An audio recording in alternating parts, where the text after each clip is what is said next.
உத்தரப்பிரதேசத்தை சேர்ந்த ஃபதேபூர் சிக்ரி. ஏறத்தாழ 4½ நூற்றாண்டுகளுக்கு முன்ன இந்த இடம் ஒரு அமைதியான கிராமமா இருந்தது. இந்த இடம் முகலாயர்களோட தலைநகரமா மாறும்னு யாரும் கற்பனை கூட பண்ணிருக்க மாட்டாங்க. இங்க புது நகரத்தை உருவாக்க அக்பர் நினைச்சார். அவர் குஜராத்தை வெற்றி கொண்டதன் நினைவா வெற்றியின் நகரங்கிற அர்த்தத்துல ஃபதேபூர் சிக்ரிங்கிற பேரை இதுக்கு வச்சாரு. இங்கதான் அக்பரோட 9 நவரத்தினங்கள்னு அழைக்கப்பட்ட அரசவையினர் அவரை சூழ்ந்திருந்ததா சொல்லப்படுது. இங்கதான் பெரும் இசை வித்தகர் தான்சேனோட இசை முழங்குச்சான். பீர்பாலோட அறிவுத்திறன் வெளிப்பட்டுச்சான். இன்னும் பலர் இருந்தாங்க. அபுல் ஃபசல், ஃபெய்சி, ராஜா மான்சிங், ஜோதாபாய், இப்படி பலர் இங்க வாழ்ந்திருக்காங்க. இந்த இடத்தை எளிமையா விளக்கணும்னா ஒரே வார்த்தை பிரம்மாண்டம்.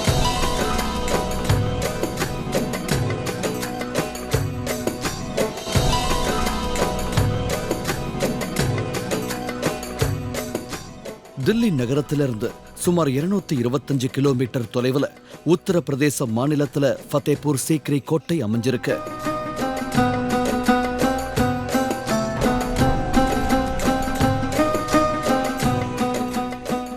முகலாய பேரரசர் அக்பர் இதை கட்டமைக்க காரணம் தன் ஆற்றலையும் வளத்தையும் உலகிற்கு பறைசாற்ற மட்டுமில்லாம பறந்து விரிஞ்சிருந்த தன்னுடைய சாம்ராஜ்யத்தின் தொலைதூர பிரதேசங்களையும் ஒற்றுமைங்கிற பாலம் கொண்டு இணைக்கும் நோக்கத்தோடுதான்.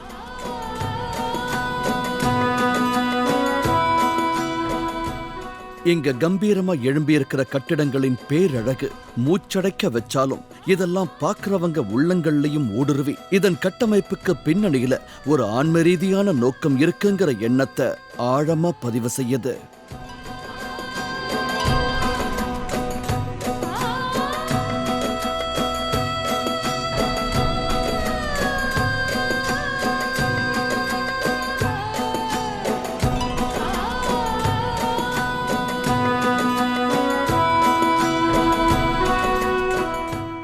அக்பர் இந்த சிக்ரி கோட்டையோட பெரும் நெருக்கம் கொண்டிருந்தாரு.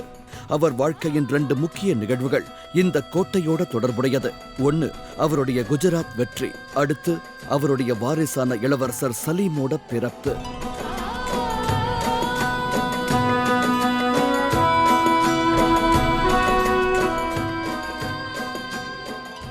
இந்த கோட்டை கட்டமைக்கப்பட்டது அவரோட மேற்பார்வையில தான். அவரோட மகன் பிறந்ததும் இங்கதான்.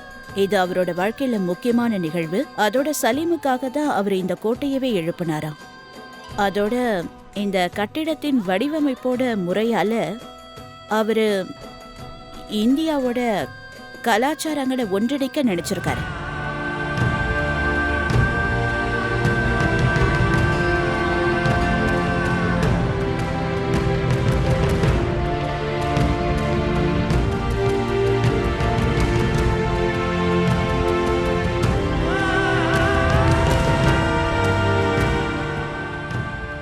ஃபதேபூர் சிக்ரி அதோட மிக பிரபலமான அடையாள சின்னங்களால நினைவு கூறப்படுது. புலந்த் தர்வாசா, கோட்டையின் உட்புறத்துக்கான இந்த பிரம்மாண்ட நுழைவாயில் இந்த கோட்டையின் உட்புறத்துல இருக்கிற மற்ற கட்டமைப்புகளை பின்னுக்கு தள்ளிடுது.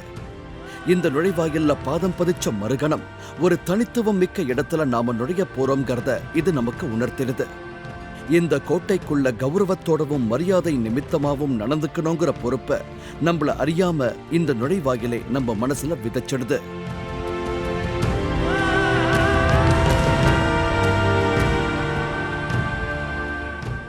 நுழைவாயில்கள் எப்பவுமே முக்கிய அடையாள சின்னங்களா விளங்கும்.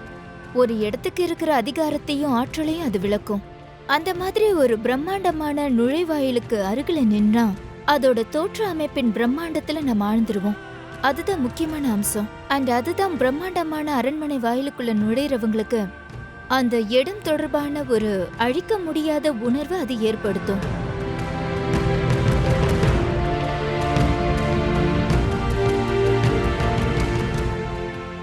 பேரரசர் அக்பர் சூஃபி துறவிகளால பெருமளவு கவர்ந்தெழுக்கப்பட்டாரு. சில வரலாற்றியலாளர்கள் கருத்துப்படி அவர் தன் சாம்ராஜ்ய தலைநகரத்திற்கு இந்த இடத்தை தேர்ந்தெடுக்க காரணம் இந்த இடத்துலதான் பிரபல சூஃபி துறவியான சலீம் ஷா சிஷ்டி இருந்தாரா. அக்பரின் புகழை நிலைநாட்ட ஒரு வாரிசு பிறப்பாருன்னு தீர்க்க தரிசனத்தை வழங்கினதும் அவர்தானா.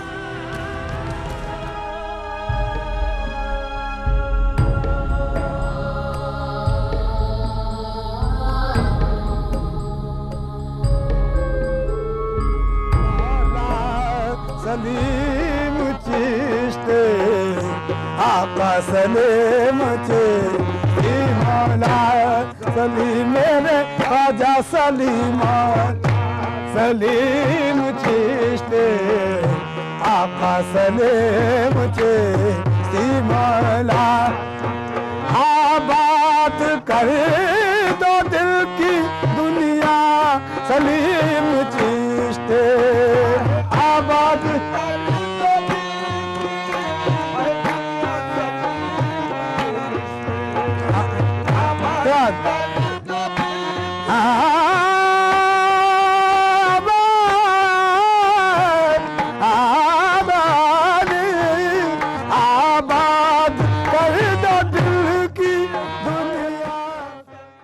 தங்களுக்கு குழந்தை பிறக்கணும்னு உலகத்தோட பல பகுதிகளில இருந்து மக்கள் இங்க வந்து பிரார்த்தனையில ஈடுபடுறாங்க, வேண்டுதல் கயிறை கட்டுறாங்க. பிறகு அந்த வேண்டுதல் நிறைவேறினதுக்கு அப்புறம் நன்றி சொல்றதுக்கு வர்றாங்க. அவங்க நிலைமைக்கு ஏத்த மாதிரி இனிப்புகளையும் விநியோகம் செய்யறாங்க. அந்த பாரம்பரியம் இப்பவும் தொடருது.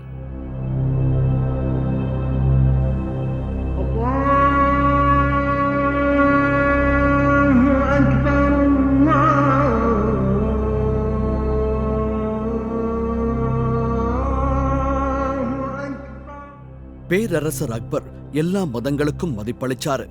அரவணைக்கும் தன்மையும் மனிதநேய பண்புமே அவர் நோக்கமாயிருந்தது. அவர்தான் இங்கு அழகின் உச்சகட்டமான இந்த ஃபதேபூர் சிக்ரியில ஜமா மஸ்ஜித் மசூதியை உருவாக்கினாரு. இன்றளவும் இது அவருடைய அழகு உணர்ச்சிக்கு எடுத்துக்காட்டா விளங்குது.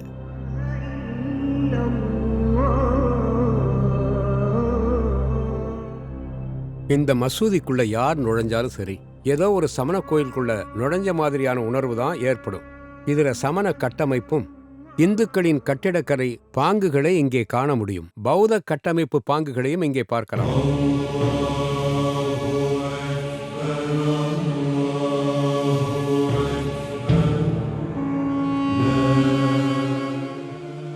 இந்த கோட்டையின் வில் வளைவுகளுக்கும் தூண்களுக்கும் இந்துக்களின் கட்டமைப்பு முறைதான் அடிப்படையா திகழ்ந்திருக்கு.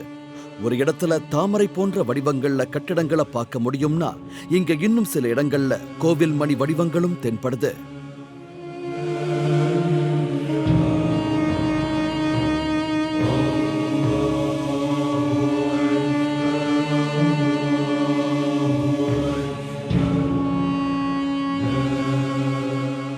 இந்திய தேசத்தை ஆட்சி செலுத்தினவங்களோட பட்டியல்ல மறக்க முடியாத ஒரு பெயர் அக்பர்.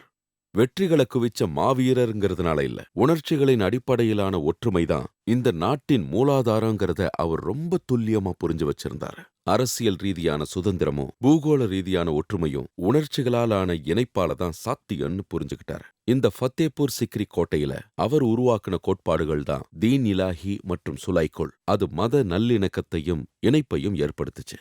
இங்க ஃபத்தேபூர் சிக்ரியின் கட்டிடங்கள் அதை அழகா பிரதிபலிக்குது.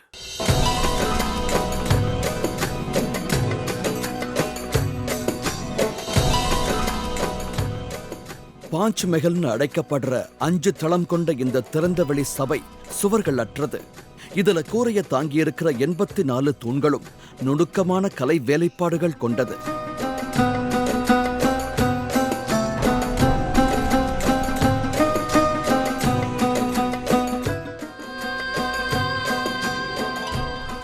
இந்த நேர்த்தியான அழகான வேலைப்பாடுகளும் இது சூழ்ந்திருக்கிற அமைதியும் உருவாக்கப்பட்ட காரணம் தெரியலன்னாலும் இது இணையற்ற படைப்பா விளங்குது. இது ஒரு எல்லையற்ற திறந்த வெளியின் உணர்வை கொடுக்கறத தவிர்க்க முடியல. மனிதர்கள் இயற்கையோடு இணைந்தவர்கள் அப்படிங்கிற தத்துவத்தை இது அறிவுறுத்துது.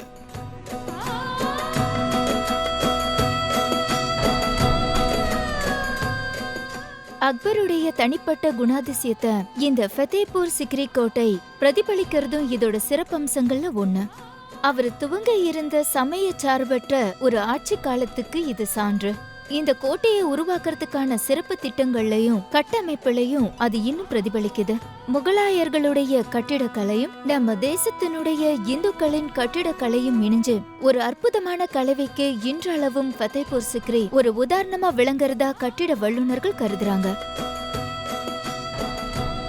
இந்த கோட்டையோட அரண்மனையின் உள் முற்றத்துக்கு மையத்துல அனூப் தலாப்னு அழைக்கப்படுற ஒரு அழகான தடாகம் அமைக்கப்பட்டிருக்கு. முகலாய சக்கரவர்த்தியின் மனத மகிழ்விக்க திறந்தவெளி அரங்கமா இது பயன்பட்டு இங்கு இசை நிகழ்ச்சிகள் நடத்தப்பட்டதா நம்பப்படுது. இந்தியாங்கிற இந்த தேசத்தோட சித்தாந்தம் என்னங்கிறத பேரரசர் அக்பர் தெளிவா உணர்ந்திருந்தாருங்கிறதுக்கு இந்த கோட்டை தான் ஒரு எடுத்துக்காட்டு. இந்திய தேசத்துல இருந்த எல்லா மதங்களுக்கும் தான் ஒரு பிரதிநிதியா விளங்கணும்னு தான் அக்பர் முயற்சி செஞ்சிருக்காரு. அதே சமயம் அவர் அவரோட சுய கலாச்சாரத்தையும் விட்டு கொடுக்கல.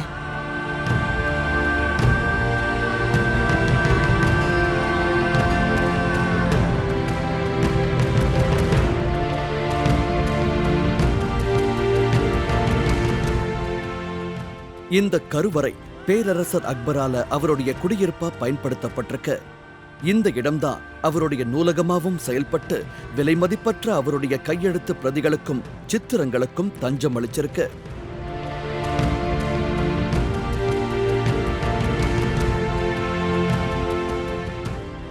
இந்த கோட்டையில அக்பரின் சயன அறை மிக பொருத்தமா குவாப்கா, அதாவது கனவு இல்லம்னு அழைக்கப்பட்டது. அவரு குவாப் குவாவை உருவாக்குனதுக்கான அடிப்படை நோக்கமே அசாத்தியத்தையும் கனவு காணணுங்கிற அவரோட எண்ணம் தான். இந்தியாவை சேர்ந்த பலவிதமான மத கோட்பாடுகளும் எண்ணங்களும் வெவ்வேறு மதங்களோட வழிமுறைகளும் எப்படி நல்லிணக்கத்தோட ஒன்றிணைய முடியும்னு கனவு கண்டார். இங்க அக்பர் மெய்யியல் அடிப்படையிலான விவாதங்கள்ல பங்கெடுத்தாரு. சில சமயம் இபாதத் கானான்னு அழைக்கப்பட்ட பிரார்த்தனை மையங்கள்லயும் திவானே காசுங்கிற பார்வையாளர்கள் அறையிலையும் இந்த விவாதங்கள்ல தீர்ப்பும் வழங்கியிருக்காரா. இந்த இடத்துலதான் அக்பர் தீனே இலாஹி மற்றும் சுலேகோல் கொள்கைகளுக்கு உரு கொடுத்தாரா. அதுதான் ராஜபுத்திரர்களுக்கும் முகலாயர்களுக்கும் இடையில ஒற்றுமையை ஸ்தாபிக்க காரணமாயிருந்ததா.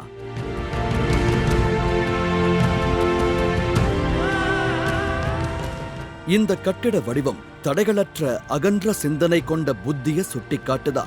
இதன் பிரம்மாண்ட மையத்தூண் வேற்றுமையில் ஒற்றுமை காண்பது அவசியம்னு வலியுறுத்தது. ஆக்சஸ் முன்றின்னு அழைக்கப்படுற உலகம் ஒரு மரம்கிற கோட்பாடையும் இது பிரதிபலிக்குது. இந்த திவானே காசோட கட்டமைப்பு அக்பரோட நிர்வாக திறன்ல இருந்த குணாதிசயங்களை தனக்குள்ள உள்ளடக்குனதா தோற்றமளிக்குது.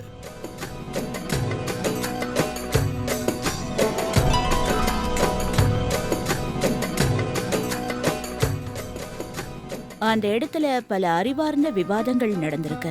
நவ ரத்னங்கள்னு அழைக்கப்பட்ட 9 அமைச்சர்களின் உதவியோடையும் தன் சீரிய கொள்கைகளாலும் ஒரு ஸ்திரமான சாம்ராஜ்யத்தை ஸ்தாபிச்சு ஒற்றுமையோட வழி நடத்தின அக்பரோட நிர்வாக திறமையும் அங்கதான் வெளிப்பட்டுச்சு. அந்த இடத்துல இருந்துதான் எப்படி முகலாயர்கள் இந்தியாவில ஆட்சி செலுத்தணும்னு தீர்மானிச்சு அதுக்கேத்த அரவணைக்கிற நிர்வாக கொள்கைகளை அவர் அமைச்சாரு. அவர் மனைவி ஜோதாபாய், மகன் சலீம் 2 பேருமே அங்கதான் இருந்தாங்க. முகலாய பேரரசரா தான் அடைஞ்ச பெரும் வெற்றிகளை அவர் அங்கதான் கொண்டாடினாரு. ஆக பல விதங்கள்ல பதேபூர் சீக்ரி அக்பரோட சிந்தனைகளுக்கான அடையாள சின்னம் தான்.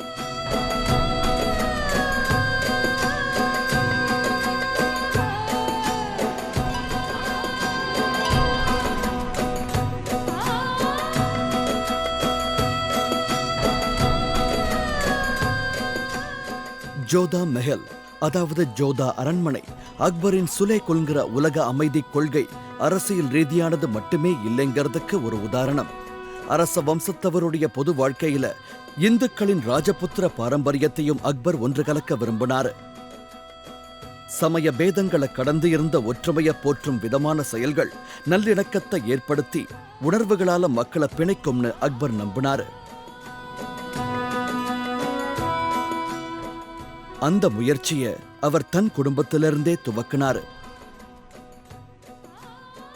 ஜோதாபாய் அரண்மனை இந்துக்களுடைய ஆலயங்கள்ல இருக்கிற மாதிரியான கட்டிடக்கலை வடிவத்தை கொண்டிருக்கு. ட்ரிபிட் சிஸ்டம்னு சொல்லுவாங்க. அதாவது உத்திரங்களும் தூண்களும் நிறைஞ்சிருக்கும். மணற்பாறைகள்ல நுட்பமான கலை வேலைப்பாடுகளும் நிறைஞ்சிருக்கும். அது எல்லாமே வடிவியலை விட அழகு சார்ந்த அமைப்பையே பெரும்பாலும் கொண்டிருக்கு.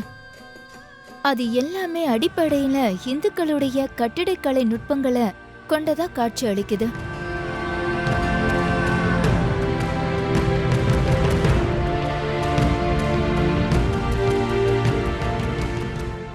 ஜோதா அரண்மனையின் பாங்கு விரிவாற்றலும் ஒருங்கிணைப்பும் கொண்டிருக்கு. இங்கு நாட்டுப்புற கலை மற்றும் பாரம்பரியத்தின் சாயலும் இணைஞ்சிருக்கு.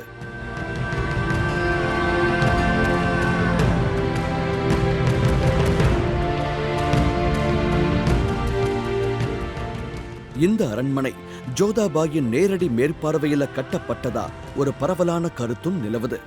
இத உருவாக்கின கலை விற்பனர்களுக்கு அவங்க தான் ஆதார சக்தியா இருந்ததாவும் சொல்றாங்க.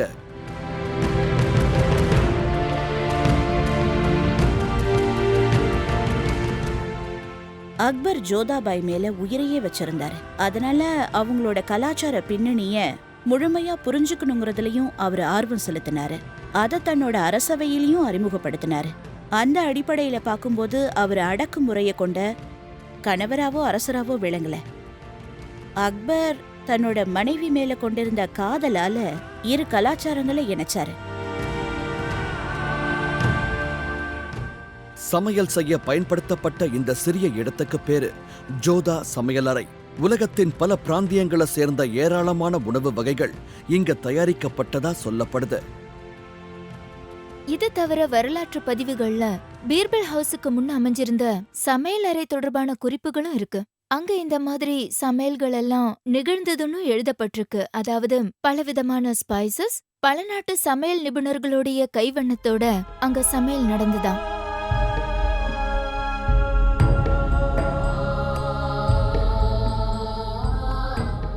முகலாய சாம்ராஜ்யம் புகழின் உச்சியை அடைஞ்சது. பேரரசர் அக்பர் ஆட்சி காலத்துலதான் பல நாடுகளை சேர்ந்த வணிகர்கள் சேக்ரி கோட்டைக்கு வந்தாங்க. கூண்டு வண்டிகளுக்கான இந்த நிறுத்துமிடம் முகலாய சாம்ராஜ்யத்தின் பெரும் புகழுக்கு காரணம் வெறும் இராணுவ பலத்தை மட்டுமே அடிப்படையா கொண்டதில்லைன்னும் வணிகத்தையும் வர்த்தகத்தையும் துணையா கொண்டிருந்ததையும் நமக்கு தெளிவுபடுத்துது.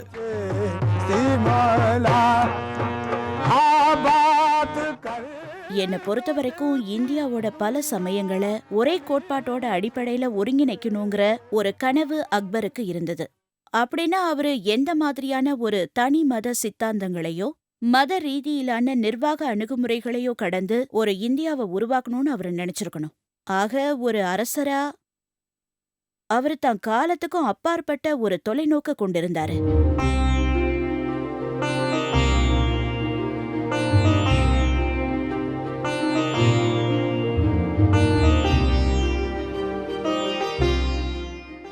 பீர்பால் மெஹல், அதாவது பீர்பால் அரண்மனை, பழங்கால அரண்மனைகளையும் ஆலயங்களையும் நினைவுபடுத்துற விதமா கலை நுணுக்கங்களோட அலங்கரிக்கப்பட்டிருக்கு.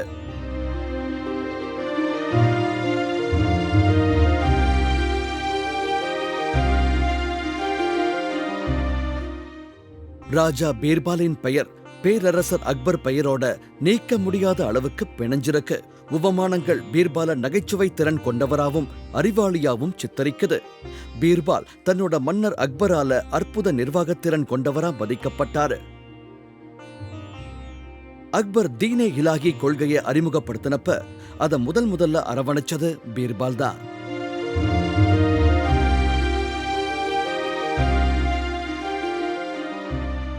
இந்தியாவின் பன்முகத்தன்மை கொண்ட பாங்க அக்பர் தயக்கமே இல்லாத பரந்த மனப்பான்மையோட ஏத்துக்கிட்டாரு. அந்த அடிப்படையில தீன் இலாஹிங்கிற அவருடைய கொள்கை இந்துக்களையும் சமணர்களையும் பௌத்தர்களையும் இஸ்லாமியர்களையும் ஒன்றிணைக்கிற ஒரு முயற்சி. அவங்களுக்குள்ள ஒரு நல்லிணக்கத்தை ஏற்படுத்தி அவங்க மத ரீதியா வேறுபட்டிருந்தாலும் எல்லா மதங்களின் இலக்கம் ஒண்ணுதாங்கிறத உணர்த்த விரும்பினாரு. இந்த மாதிரியான ஒரு புரிதல் இந்திய வரலாற்றிலேயே அசோக சக்கரவர்த்திக்குத்தான் இருந்தது.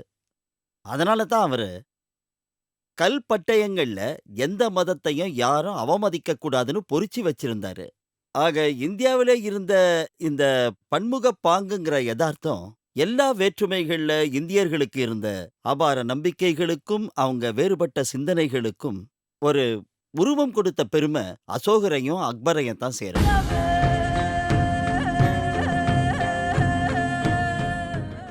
திவானே ஆம் ஒரு திறந்த வெளி முற்றம். இங்கதான் அக்பர் தன்னை காண வந்த பார்வையாளர்களை சந்திப்பாரா. அவருடைய ஆட்சி காலத்துல ஃபதேபூர் சிக்ரி கோட்டைக்கு வந்த ஐரோப்பிய யாத்ரீகர்கள் இந்த கோட்டையின் ஆடம்பரத்தையும் செழுமையையும் வியந்து பாராட்டியிருக்காங்க.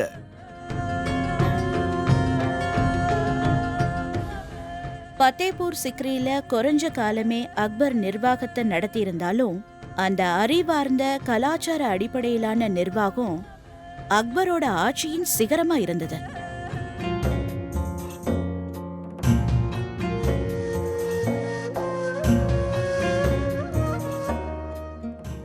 இந்த மாளிகைதான் துர்க்கி மெஹல். அக்பர் தன் புதிய தலைநகரம் ஃபதேபூர் சீக்ரியை கண்டு எந்த அளவுக்கு உற்சாகமும் ஆர்வமும் கொண்டிருந்தாருங்கிறதுக்கு இதன் அமைப்பு ஒரு உதாரணம். இந்தியா முழுவதிலும் இருந்து பல கைவினை கலைஞர்களும் சித்திர வல்லுநர்களும் இந்த ஃபதேபூர் சீக்ரி கோட்டைக்கு ஒரு முழுமையளிக்க வரவழைக்கப்பட்டாங்க. அக்பரின் கற்பனையில உதிச்ச அத்தனை கலை அம்சங்களும் இங்க உயிர் பெற்றது.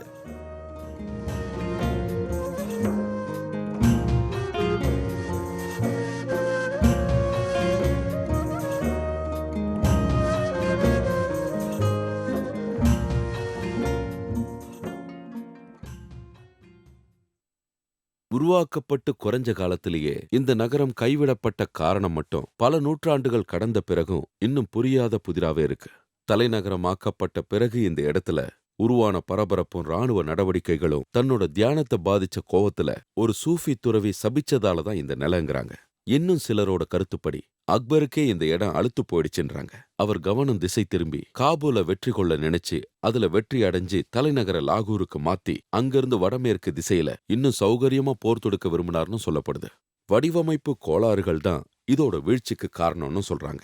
இந்த இடத்தை தலைநகரமாக்குனா அதிகரிக்க போகிற மக்கள் தொகைக்கு தேவையான நீர்வளம் இங்க ஏற்படுத்தப்படலைன்னு சொல்லப்படுது. காரணம் எதுவா இருந்தாலும் கைவிடப்பட்ட இந்த நகரம் ஒரு காடா மாறிடுச்சு. ஆனா இந்த ஃபதேபூர் சிக்ரியில தொடங்கின வேலை நிறைவடையல. ஃபதேபூர் சிக்ரியில விதைக்கப்பட்ட சிந்தனை விதைகள் வேர்விட்டு பல திசைகள்ல பரவியிருக்கு. அந்த சிந்தனைகளின் பிரதிபலிப்பதான் நாம தொடர்ந்த நூற்றாண்டுகள்ல மத நல்லிணக்கம் மற்றும் கலாச்சார ஒற்றுமையா இன்னைக்கும் பார்த்துக்கிட்டு இருக்கோம். அந்த விலை மதிப்பற்ற பாரம்பரியத்தை பாதுகாப்போம்.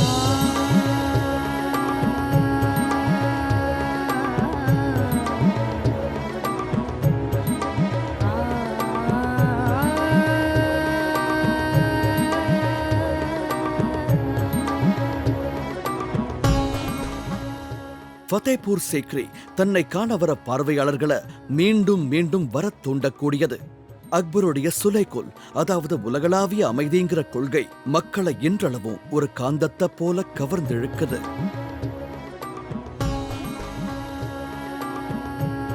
ஃபதேபூர் சிக்ரிக்கு நான் ஒரு சுற்றுலா பயணியா போனா அக்பர் எப்படிப்பட்ட கனவுகளையெல்லாம் கண்டாரோ அதே மாதிரி என்னாலையும் உணர முடியுது, அந்த தாக்கத்தையும் புரிஞ்சுக்க முடியுது. அதோட வாழ்க்கைங்கிறது எப்படி ஒரு பல கட்ட அடுக்குகள் கொண்ட பயணங்கிறதையும் புரிஞ்சுக்க முடியுது. வாழ்க்கைனா அதுல உற்சாகமும் இருக்கணும், அறிவார்ந்த விவாதங்களும் இருக்கணும், அதே சமயம் ஆன்மீக நம்பிக்கையும் துளிர்விடணும். ஃபதேபூர் சீக்ரிக்கு போகும்போது இந்த அத்தனை பரிமாணங்களும் நம்ம மனசுலயும் உதிக்கும். ஏன்னா அதெல்லாம் தற்காலத்துக்கும் பொருந்தும்.